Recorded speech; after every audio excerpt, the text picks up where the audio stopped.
¿Qué tal amigas? ¿Qué tal amigos? Qué gusto saludarles nuevamente aquí en Análisis con su servidor Eduardo Andrade en el canal que tiene el mejor auditorio de YouTube. Una nueva época se inicia en el Poder Judicial de México, tanto el de la Federación como en los poderes judiciales locales.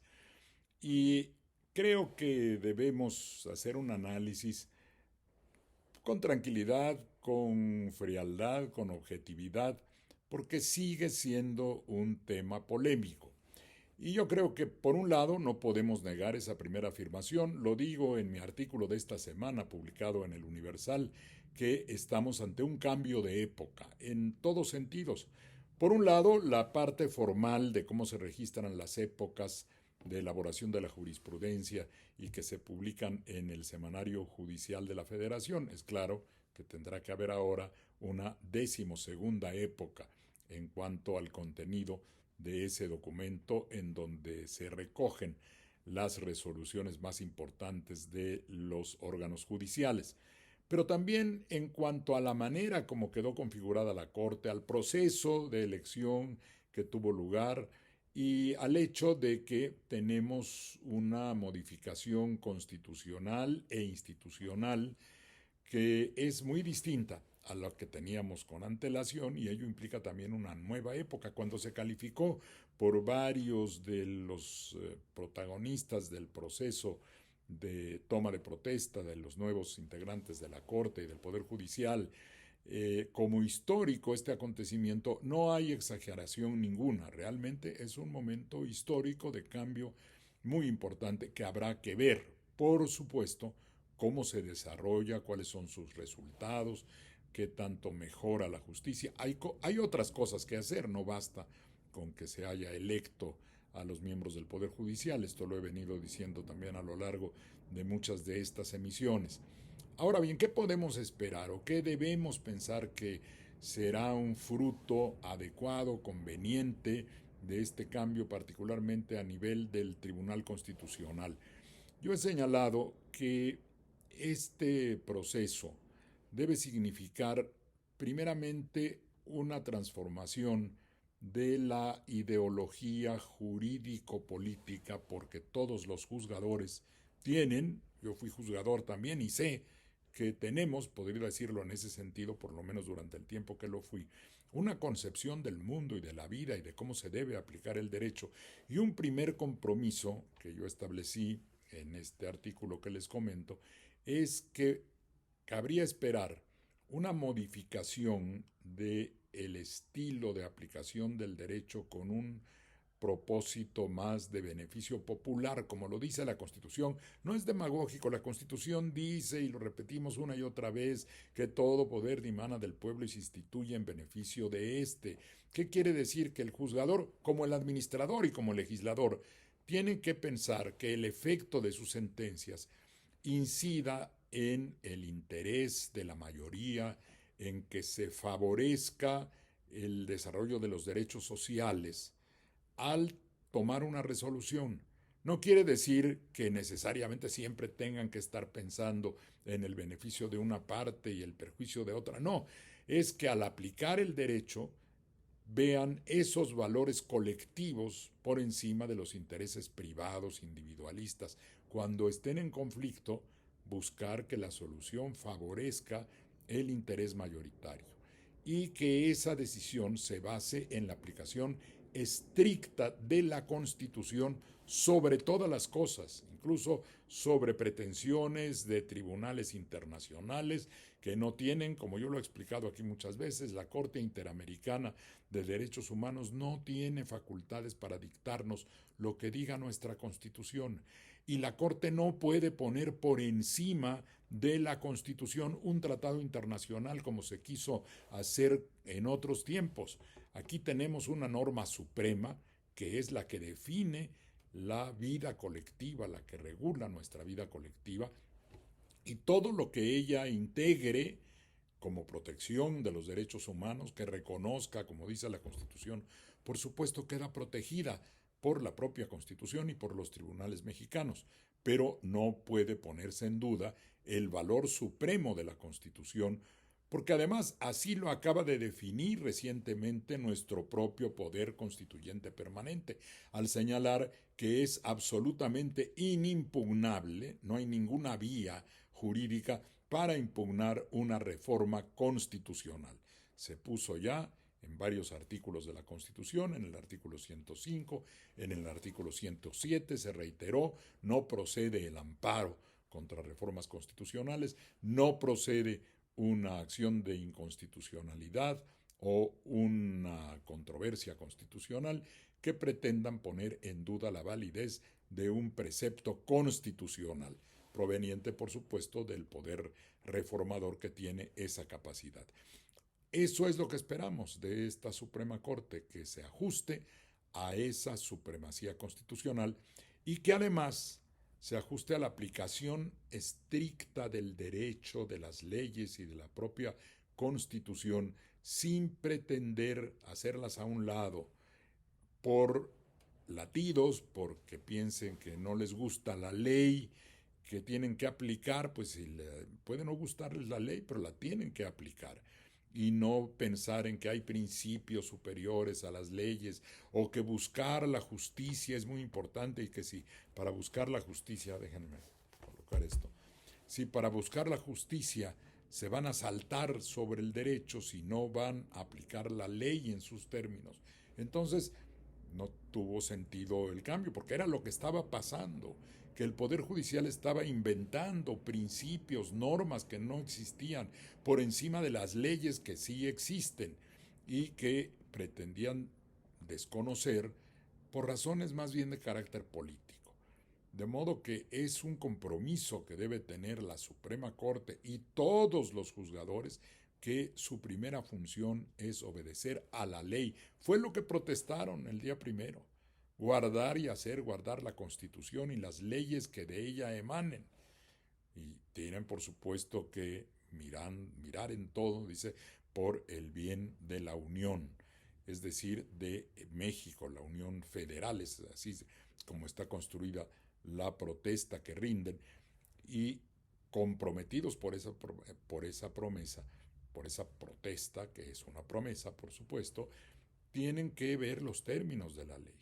Y si los términos de la ley no van muy de acuerdo con su ideología, pues ni modo, hay que aplicar la ley, es lo primero que hay que hacer, porque querer buscar una justicia sin aplicar el derecho acaba afectando a la justicia y al derecho, porque introduce la falta de certeza jurídica, la inseguridad jurídica, y es lo que deben buscar los juzgadores, una certeza jurídica que al mismo tiempo se oriente, tenga por propósito fundamental la persecución de los intereses o la consumación o el apoyo o la protección de los intereses mayoritarios colectivos que permitan que la desigualdad que ha imperado en muchos sentidos se corrija siempre que la aplicación de la ley lo permita, siempre que esté, por supuesto, en el marco de la Constitución y de la ley que tendrán que aplicar. Yo creo además que muchas de las críticas que han continuado, incluso la posición válida y respetable de los opositores, lo cierto es que no se sostiene, que ahora hay que pensar en cierto sentido sí, como se dijo en las intervenciones del día de la toma de protesta, particularmente del representante del PAN, alegaba una falta de legitimidad de origen en el proceso de los juzgadores. Yo no estoy de acuerdo. En lo que sí estoy de acuerdo es en la segunda parte que dijo, bueno, hay legitimidades que se ganan en el ejercicio por los resultados que tenga la autoridad. Es verdad, la legitimidad que ya tienen, que no creo que les falte a los juzgadores por el origen, por el desarrollo de las elecciones, tendrá que verse fortalecida, robustecida, reforzada, ratificada por un ejercicio que les otorgue la legitimidad por resultados, como se denomina en ciencia política. Ahora, ¿por qué no estoy de acuerdo con que les falte legitimidad de origen? Porque el proceso, con todas las críticas que tuvo, algunas, muchas de ellas justificadas, es verdad que no fue un proceso perfecto, es verdad que hay cosas que corregir. Yo coincido con lo que dijo el nuevo presidente de la Corte, el ministro Hugo Aguilar. Dijo, son demasiados candidatos en las boletas. Es verdad. Yo lo dije aquí en una de las emisiones, que uno de los aspectos, que hay varios que corregir, indudablemente, en el proceso de elección judicial, es ese, reducir el número de candidatos, mejorar el diseño de las boletas. Todo eso es el resultado de la primera experiencia que ya se tuvo. Pero no quiere decir que esa experiencia sea ilegítima. Los aspectos, las áreas de oportunidad, como ahora se dice, que hemos encontrado, deben corregirse para el futuro. Pero, ¿qué se critica? El hecho de que la reforma judicial llevó a una elección popular y no les gusta la elección popular. Bueno, eso ha sido una posición conservadora de una parte del mundo jurídico, pero lo cierto es que nada impide y por eso ya se realizó una elección, que fue una elección a la que asistió una cantidad limitada de votantes. Eso es verdad. Hay que intentar que participe más gente. Pero también es cierto que las elecciones judiciales que se realizan en diferentes partes del mundo, yo hice un estudio y lo publiqué también, suelen tener una participación cívica, una participación ciudadana de menor intensidad que las otras elecciones por el nivel de interés que pueden generar en la comunidad. No es lo mismo, evidentemente, una elección presidencial que la elección judicial porque no tiene el mismo impacto en la colectividad. Pero el chiste es que lo vaya teniendo, que aumente la cantidad de participantes. No se puede deslegitimar una elección por el número de personas que fueron. La elección de personas se legitima cualquiera que sea el número de votantes. ¿Por qué? Porque se entiende que otros votantes no tuvieron la responsabilidad de ejercer su voto y participar y poder intervenir, o bien que los que no fueron, pues están conformes con el resultado, una especie de consenso con lo que ocurra según la gente que vaya a votar. De manera que la cantidad de votantes no deslegitima. Que haya sido una cantidad reducida es natural de una elección, no solo una elección judicial, sino la primera de ellas.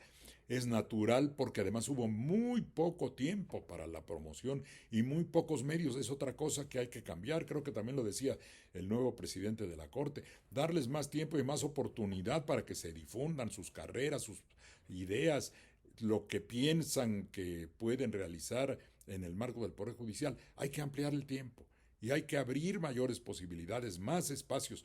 No se usaron la radio y la televisión, que la Constitución lo señala. Hay que ver cómo se puede usar, se pueden usar estos medios en el futuro. Entonces, el que no haya habido una gran participación popular no los deslegitima. En todo caso, implica la posibilidad de que se incremente el interés de la gente y el tiempo de que dispongan los candidatos para dar a conocer su ideología jurídico-política que todos los juzgadores tienen, como ya decía. Ahora, no me gustó, hubo algo de muy mal gusto. Yo conozco a Ricardo Anaya hace mucho tiempo, le tengo respeto, me parece una gente muy inteligente, capaz, pero no estuvo bien sacar una exhibición de una abogada que pudo tener un tropiezo.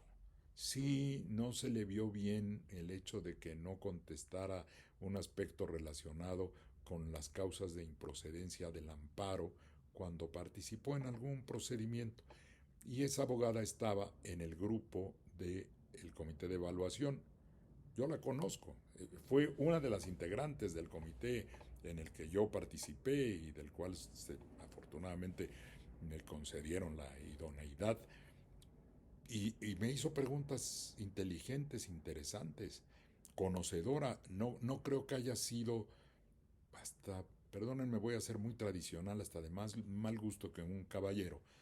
A lo mejor dicen que soy decimonónico, pero de todas maneras tiene que ver con aspectos de género, que un caballero incurra en algo que es prácticamente una difamación. Porque la difamación es la difusión de hechos ciertos o falsos. No, no tiene que ser un hecho falso, puede ser un hecho cierto.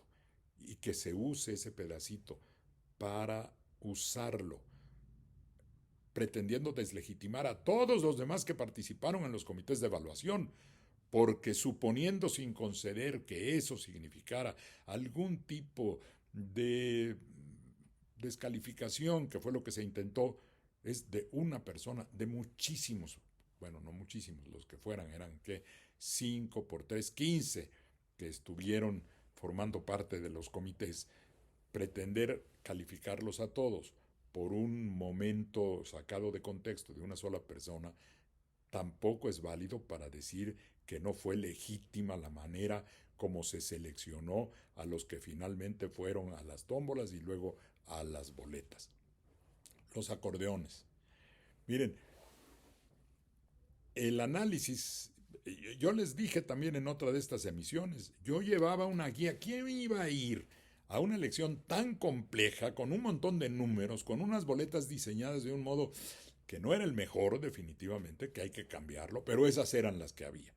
¿Cómo podía uno llegar? Tenía que hacer una selección previa para saber quién tenía qué número y qué iba uno a poner en la boleta. Que eso se hiciera de una manera organizada no estaba prohibido, ojo. Nadie puede decir que hubo violaciones a la ley en ninguna parte del procedimiento. Ni siquiera, voy a dejar para, bueno, de una vez, antes de que se me olvide, el otro argumento, que eran mayorías, que las mayorías calificadas en ambas cámaras eran artificiales. No es cierto. Yo lo dije también en una de estas emisiones con un análisis que tengo hecho desde hace muchos años, está en mis libros, no lo inventé. La manera como quedó configurada la Cámara de Diputados corresponde exactamente al tipo de procedimiento electoral que escogimos y que tiene un predominante mayoritario, se dice dominante mayoritario, porque son más los que se eligen por mayoría y no necesariamente resulta proporcional la elección, porque puede haber muchos triunfos de mayoría por cantidades pequeñas de diferencia de votos, pero el que gana va a la Cámara y eso puede ir aumentando la representación de un partido. Esa sobrerepresentación es producto del sistema. Si se quiere cambiar el sistema es otro tema. Que quieran que sea totalmente proporcional, a mí me parece que no es adecuado. Pero si así fuera el sistema, entonces sería válido el argumento que se usa.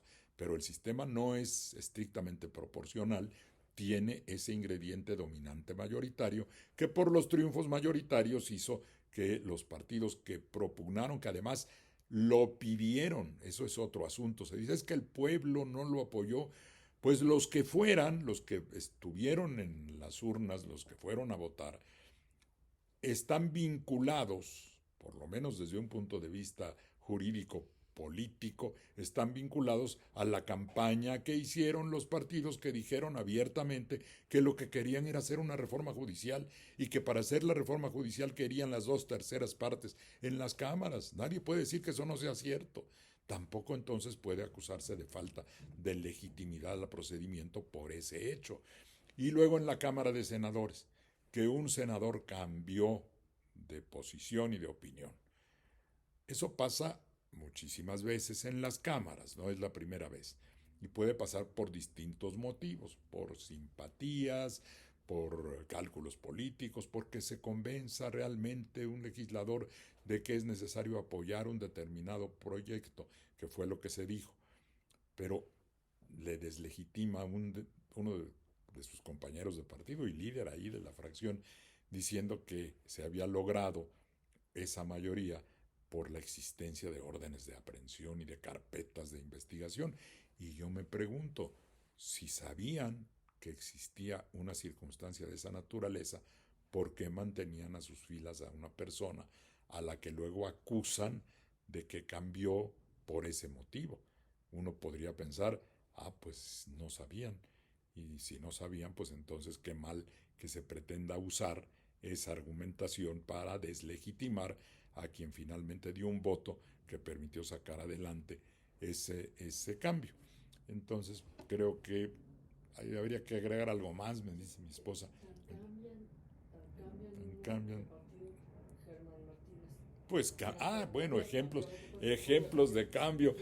Tienes que ayudarme a otra emisión, le digo a mi esposa que me asesora desde allá. Pues sí, tan cambian que, por ejemplo, ahí está Lili Telles, se cambió, ¿no? Fue electa por Morena y luego acabó en el PAN. Germán Martínez también fue electo primero estaba en el PAN, pero yo lo conocí en el PAN hace muchísimos años. Luego vino, y hay que creer, uno tiene que creer que le gustó el programa de Morena, cambió a Morena, que luego se arrepintió del programa de Morena,